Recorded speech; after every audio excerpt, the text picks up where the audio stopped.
Nessa aula, vamos ver algumas informações sobre o sistema respiratório. Vamos entender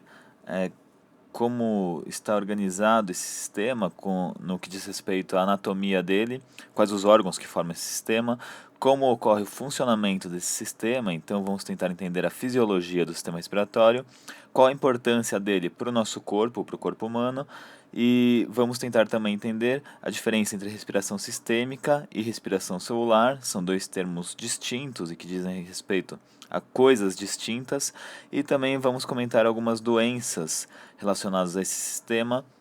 fazendo relação com a sua fisiologia e a sua anatomia. Vamos iniciar com a anatomia, tentando entender quais são os órgãos que compõem esse sistema, o sistema respiratório. Nessa figura, a gente tem as principais estruturas que compõem esse órgão. Então, nós temos as fossas nasais, que seriam as estruturas que vão receber o ar que será inalado, assim como a boca também pode receber esse ar. Tanto a boca quanto as fossas nasais vão apresentar uma comunicação comum aqui atrás, denominada de faringe. Nós temos aqui uma estrutura denominada de epiglote, que vai conduzir, permitir ou não o ar entrar pelo sistema respiratório, lembrando que a faringe é um canal de comunicação entre o sistema respiratório e o sistema digestório, e nós temos outras estruturas, como esse canal que segue aqui embaixo, denominado traqueia, que apresenta aqui na sua região mais superior uma estrutura denominada de laringe, onde nós encontramos, por exemplo, as nossas cordas vocais. A traqueia se ramifica nessa porção, dando origem aos dois ramos do nosso pulmão, o ramo esquerdo e o ramo direito, cada um deles mais ou menos com a mesma anatomia geral. Então nós temos um duto, a traqueia, que se ramifica em dutos menores, denominados de brônquios, os quais vão se ramificando no interior do pulmão, formando bronquíolos. Finalmente, cada um dos bronquíolos termina em uma estrutura denominada de alvéolo. Vamos ver então um pouquinho com maior detalhe cada uma dessas estruturas, começando pela região da cavidade nasal. Então, quando nós inspiramos o ar pelo nariz, é por aqui, por essa região que o ar entra no sistema, e ao passar pela cavidade nasal, nós temos células que vão detectar o odor das substâncias que estão entrando nessa cavidade, e além disso, nessa região nós temos pelos e muco que vão aquecer e umidificar o ar que vai seguir pelo sistema respiratório. Em seguida, o ar inalado ele passa pela região da faringe, que vai se comunicar tanto com o esôfago, dando encaminhando o alimento, né, pelo trato digestório, quanto a traqueia, a laringe e a traqueia, que estão relacionados com o sistema respiratório em si. Essa estrutura aqui em cima, denominada epiglote, ela funciona como uma espécie de aba que permite ou que o ar penetre pela traqueia quando ela está aberta, ou que o alimento siga pelo esôfago quando ela está fechada. Normalmente, quando nós estamos respirando, falando, a epiglote fica levantada e o esôfago, essa região do esôfago, fica contraída, obrigando o ar a seguir pela região da traqueia. Quando nós estamos comendo, nos alimentando, a epiglote se fecha e o alimento é forçado a seguir pelo esôfago, que relaxa e permite a passagem do alimento. Bom, ao passar por essa região, o ar segue pela região da laringe, onde nós temos então as cordas vocais, que ao vibrar, quando essa região vibra, ela produz parte do som que nós produzimos, né? E mais abaixo nós temos a traqueia, que é esse canal que apresenta esses anéis de cartilagem que sustentam o canal permanentemente aberto. As células que compõem a região interna aqui da traqueia são células desse tipo que apresentam cílios e produzem um muco contínuo. Então esse muco fica revestindo a região interna da traqueia e retém partículas de poeira, bactérias que eventualmente chegam até essa região, e o batimento ciliar leva essas partículas para cima e eventualmente esse muco acaba sendo engolido na região da traqueia, na região da faringe, entrando pelo nosso esôfago. Bom, o ar, então ele desce aqui pela região da laringe, passa pela traqueia e chega finalmente à região dos brônquios. Então ele pode seguir pelo pulmão esquerdo ou pelo pulmão direito e penetrando os brônquios ele vai passar então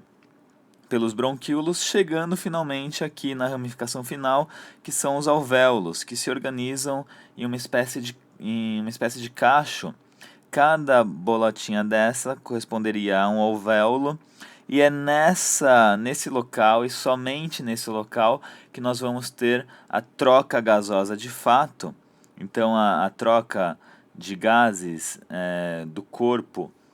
com a atmosfera que está preenchendo esse local, então a gente vai ter a passagem de gases do meio externo para o meio interno do corpo, que seria o nosso sangue, e esse processo é denominado de hematose. A hematose, que é essa troca, ela só ocorre exclusivamente na região dos alvéolos. O processo de entrada e saída do ar no interior dos nossos pulmões, ou seja, a inspiração e a expiração, elas se dão basicamente pela ação dessa musculatura que fica logo abaixo dos nossos pulmões, denominada de diafragma. Essa musculatura ela é característica dos mamíferos, todos nós mamíferos temos esse músculo denominado de diafragma, e ele fecha aqui embaixo a caixa torácica, fazendo com que a caixa torácica fique praticamente isolada e funcione como uma caixa quase que hermética, e à medida que esse músculo se contrai ou relaxa, a gente vai ter uma alteração na pressão interna dessa caixa.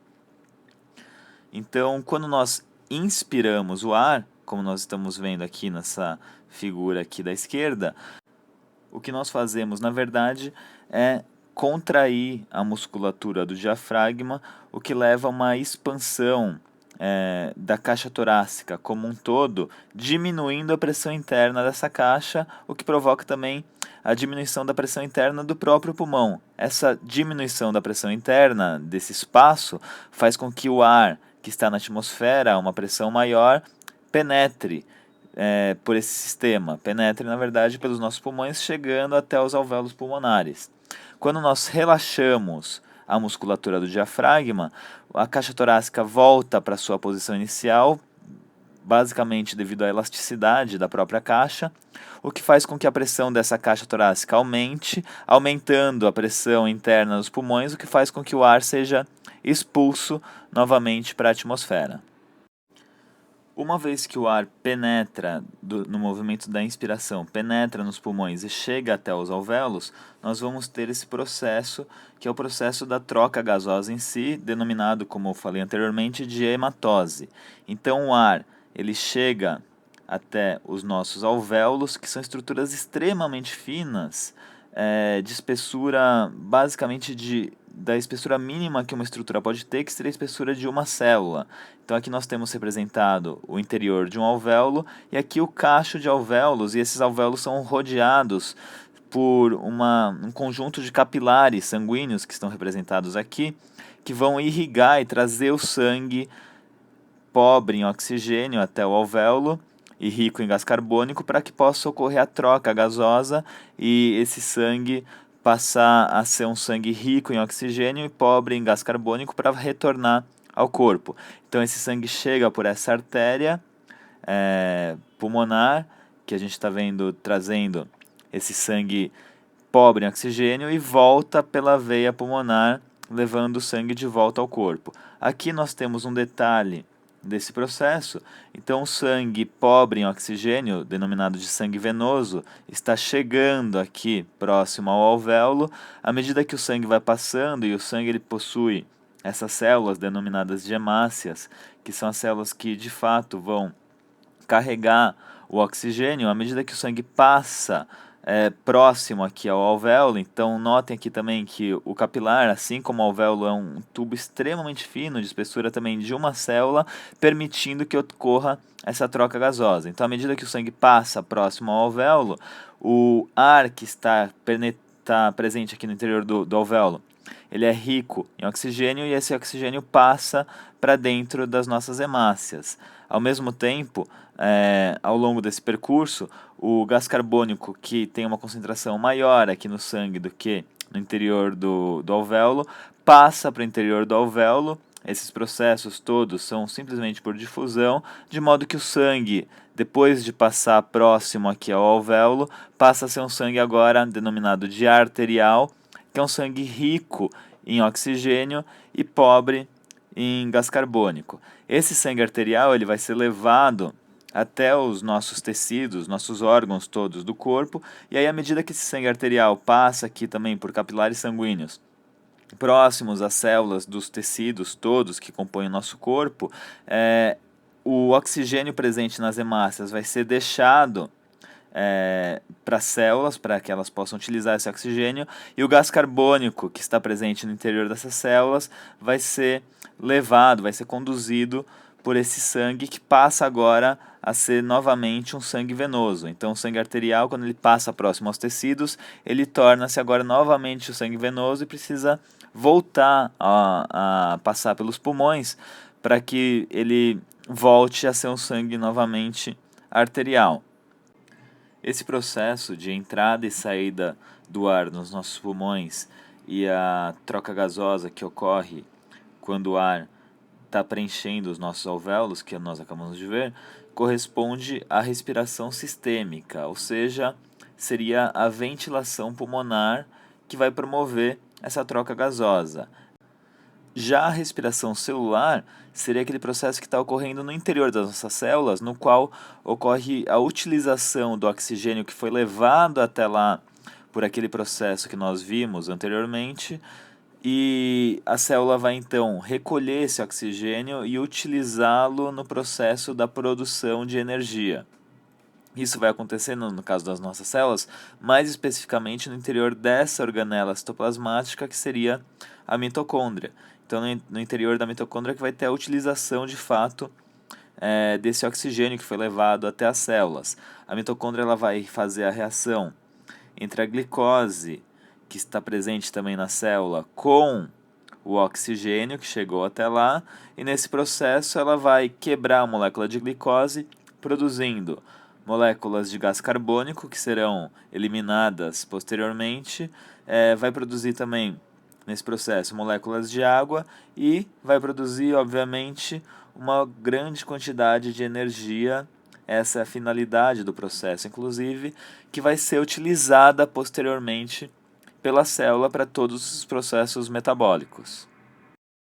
O processo de entrada e saída do ar nos nossos pulmões, que nós vimos anteriormente, ele ocorre pela ação, como nós vimos, do diafragma, que vai promover a expansão ou relaxamento da caixa torácica, mas quem controla esse movimento,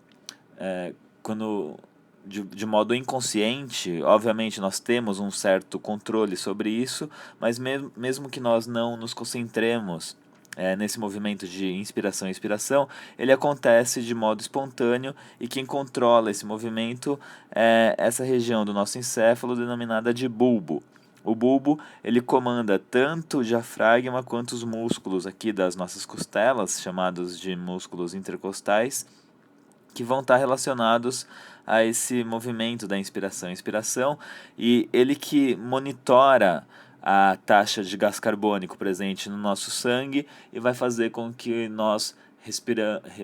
tenhamos uma respiração mais intensa ou menos intensa, dependendo da quantidade de atividade física que nós estejamos ou não fazendo e de outros vários fatores. Para finalizar essa aula, vamos ver algumas informações sobre doenças relacionadas ao sistema respiratório. E eu vou comentar aqui 3 doenças, o enfisema pulmonar, e a asma e a bronquite. Vamos começar vendo algumas coisas sobre o enfisema pulmonar, que é uma doença relacionada principalmente ao hábito do tabagismo e está muito relacionada à questão do cigarro. Então, muitos fumantes acabam desenvolvendo essa doença que tem a ver com um dano permanente, não tem recuperação, aos nossos alvéolos pulmonares. Então, aqui a gente tem um pulmão saudável e um conjunto de alvéolos saudáveis aqui de uma pessoa. À medida que ela começa a fumar de modo contínuo, partículas contidas na fumaça do cigarro vão sendo depositadas nos alvéolos, que levam a um processo inflamatório. Esse processo inflamatório leva à quebra dessas paredes internas dos nossos alvéolos, fazendo com que esses cachos de alvéolos passem a ser uma grande cavidade sem divisões, o que diminui muito a eficiência do pulmão em promover as trocas gasosas. Além disso, a gente tem, caso o fumo continue, a gente tem um processo contínuo de depósito de partículas nessas cavidades, o que leva a uma piora ainda maior da situação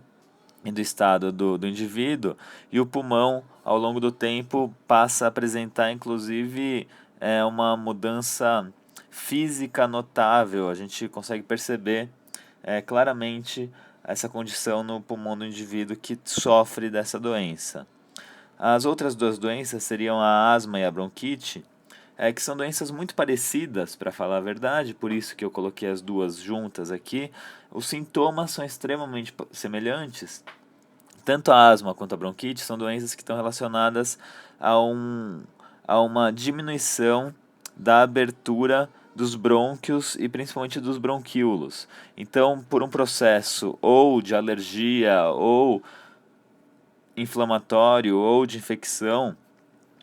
pode acontecer desse vaso dos bronquíolos e dos brônquios, que tem uma determinada espessura, passar a se fechar, a ter um encurtamento aqui. Então a gente tem uma contração da musculatura ou uma inflamação dessa parede que leva à diminuição do espaço e à produção excessiva de muco, o que impede a passagem de ar e leva a pessoa a ter aquelas crises de falta de ar bem comuns nessas duas doenças.